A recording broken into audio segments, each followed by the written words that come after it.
Hey everyone, Disco here. How are we? I just wanted to talk about a few things that have just been on my mind. This may be a short video because it's the school holidays. My son's currently down for a nap. I have no idea how long, so let's try and get this through. One thing that's been bugging me is how people perceive autism. And that's the set of traits that they seem to think all autistic people are supposed to have. Like the simple fact that I'm supposedly not autistic just because of the way that I can interact, which is very frustrating having to try and explain to people and justify your own condition.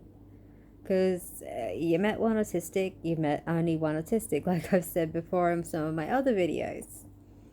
And there's a picture of my son's artwork behind me, so I hope you enjoy it from what you can see. But yeah, everyone seems to think that autistics have a certain set of traits, that you can visually see autism, that you can hear autism, and that's clearly not the case. I mean, even watching the other YouTube videos, Princess Aspian, for instance, you can see that everyone is different. So I recommend you subscribe. Good channel. There are so many good channels out there from other autistics. I really enjoy them. You'll enjoy them too. And it's awkward. It's an invisible illness. It's hard sometimes to have to actually justify your own condition. And it takes time for people to actually look at you and just see the way that you interact when you drop your mask to actually understand the full extent of how it affects you. A lot of the times you're so good at putting up your mask, no one actually sees the level of ways that it affects your life, the way you interact with others, the way that you, for instance, manage your money. Like, you may see numbers, you understand the concept of what those numbers are, but since you don't have anything in front of you, that's a very difficult thing to work out. You find ways of working around it, but it's helpful to have someone else to run these things by. I have a support worker that I work with who helps me with a lot of things. So even things like getting shopping, I need help with that. So she's helped me find a lot of better options for when I'm going to get shopping. Today we had to go shopping and bring my son, which was stressful because it was a different change. Instead of just her and me getting shopping, I had to then incorporate the notion of my son is now present, and suddenly the situation is totally different. So, a big adjustment. But I rolled with it. I was extremely high on anxiety, which I'm very good at normally hiding. Most people may think that I'm a little bit stressed out, but they don't realize what's going on internally. And when you vocalize it, a lot of people just tend to palm it off. You can say, well, look, I'm getting towards the point where I'm about to just have a breakdown here right now. I am so high in stress and anxiety. My mind is starting to shut down. They'll go, oh, it's okay. Yeah. I get very stressed too. I get a bit overwhelmed. And they don't seem to realize what you're describing is not the same scenario. So it can be frustrating. And a lot of people may accuse you of making it up. That's another common thing. It's one of the most frustrating things that I've ever had to try and explain. I struggle to find words so much. I know what I'm trying to say, and often I come out with the similar word, but it's not the word I'm looking for, which can create a lot of trouble in a conversation. Oh my gosh, I've upset some people sometimes by just simply saying the wrong word. Support worker, I've sometimes mistaken the word for social worker. So, I've had to advocate for myself a lot of times, and when I get words confused, that does not help the situation, because then I have to re-clarify it, find the correct word, then explain precisely what I meant, which is a very embarrassing situation, and that lowers your self-esteem a little bit more. So then you've got to pull yourself up and then try again. So I also have an advocate that I will use on some occasions because I simply do not have enough speech there to actually cover what I need to cover. As you can see in some of my videos, I'm literally pausing and halting in my speech because I'm trying to find the words I'm looking for. It's in my head. I have it all mapped out in my head. But then transferring it from here down to here, it's not an easy thing to do. People might think that I'm just maybe a bit hesitant in my talking. I might be a little bit nervous. They don't seem to realize there's a big disconnect going on between here and here. So I'm still struggling to find words, so trying to link the sentences up. There's been so much chaos in my mind from today, just simply going on a shopping trip. And then random situations thrown in. I had to get my epilepsy medication today, and that was to a separate place, which was not expected because it's not always, you don't have to always get your medication. So that created a great deal of stress because once again, another change in the routine. And I'm very, very routine based. I always have everything done in a certain order. So more stress on top of more stress. And you find ways around it. I'm still highly strung after today. The support worker left at 2 o'clock. It's currently about 5, 6 o'clock. So I'm still very, very strung out. And I probably won't sleep very well tonight. Tomorrow I may be in a better state. I'm hoping for that. There's still a few things that I've got to work out, so rest of the week still being planned out. School holidays, always fun. Because my son handles things differently to me, which really adds for some interesting situations. Because at the moment we've had a lot of rain. So I go out and my attitude is, umbrella, protect from the water. I am absolutely traumatized by the rain, the sound of it, just going out in it, just covering myself. My son at 6, he loves rain. He wants to strip off that raincoat. He doesn't want the umbrella. He just wants to stand in the rain and enjoy the feel of it just dripping down his body. He just finds it absolutely euphoric. So I'm standing there hiding under the umbrella, just like, please don't let it touch me. Please don't let it touch me. Oh God, don't let it touch me. And he's just like, yay, the water's touching me. Let's run under anything that possibly has water dripping down it. Yay, splash, splash, splash into puddles. And I'm just like, shoes are getting wet. They're going to have to be dried. There is water everywhere. Oh my God, oh my God, oh my God. The noise, the noise, the noise, the noise. Oh my God, it's everywhere. There's nowhere to escape it. I'm looking for every possible way to get away from the water. It's just insane. We are two completely separate sensory autistics. These are things that you never think are going to happen.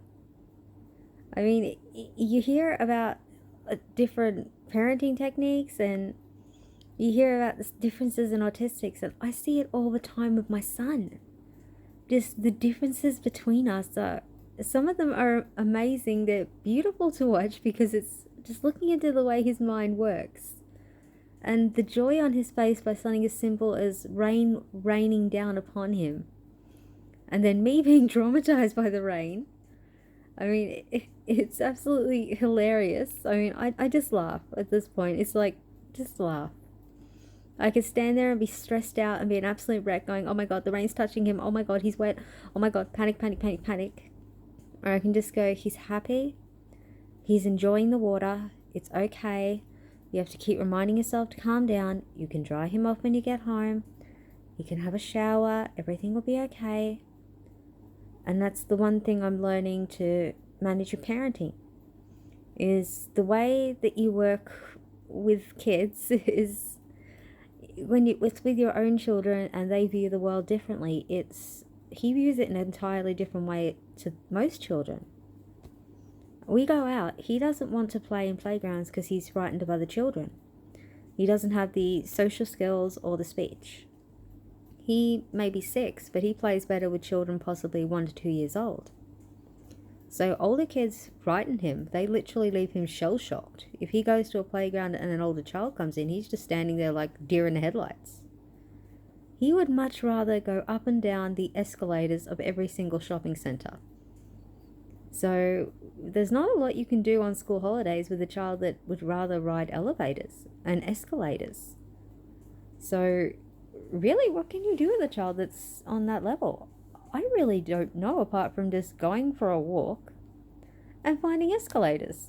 And I'm looking at him, originally it was like, what is going on here?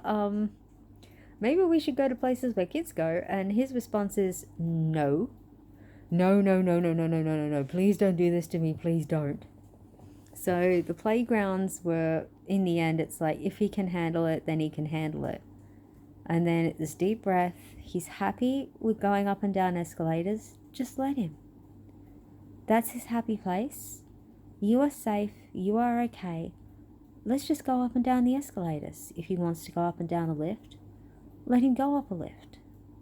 Your routine is not affected. His routine is unaffected. You are safe. He is safe. Breathe and you will be okay. I wish that I had another autistic parent to actually speak to. These are things that are not truly covered. And to an outsider, I don't know what it looks like. I'm lucky that some parents see him going up and down the escalator multiple times and they're just like, oh, that's so cute. And they don't know, so that's wonderful to actually just have that sort of, that non-judgment. Then you get the parents that judge.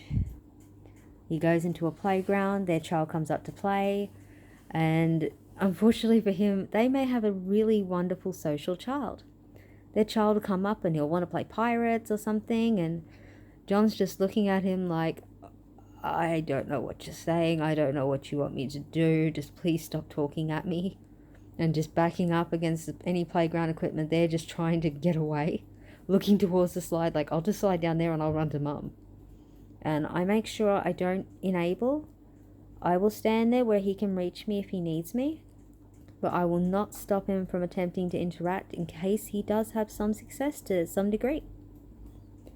So far, not so good, but that's the best I can do, is just give him that chance, and if it works, it works. If not, then it doesn't, but that's okay. There are other options. I am learning so much through him. And given that there was not a lot for me to rely on back in my day as an autistic child growing up, well, it didn't exist apparently. I mean, what did they call it before that? I think in the 60s, childhood schizophrenia. So, I mean, I was just labeled as an ADD or ADHD kid, whatever person took the name on. So I had multiple things apparently. No one ever said autistic. That was far from their minds. So there wasn't any autistic kids that you could associate with. You were just the odd one out. So he's teaching me different ways to manage my condition, whilst I teach him different ways how to manage his condition. Which, I suppose technically, it's beneficial. I've only just come to this realization perhaps maybe in the past week. Sure, it's not all sunshine and rainbows. I mean, yeah, I would like things to have been different, but you can't change what is. Whether I like it or not, this is our life. And we have to just go with the flow, the goods, the bads, and the uglies. But that's it, that's just the way the world works. You don't always get what you want. I mean, yeah, I'd love a dream family, but that's the dream life. But you don't get that in life. You just get what you get and you roll with it. You try and make the best out of it. That's all you can really do. Even I have my up days and my down days, same as he will. So I don't look at autism as the end of us. I look at it as we're starting a different path to what other people do, which is pretty much what everyone does. None of us live the same lives. Everyone lives a different life. We all do. So we just make the best of what we have, and we just make the best of our journey. And I hope your journey's good too. I hope you're finding the goods and the bads and you're working your way through them too. And I hope that you're having a great day or night or whatever you're doing, and take care, alright? Disco out.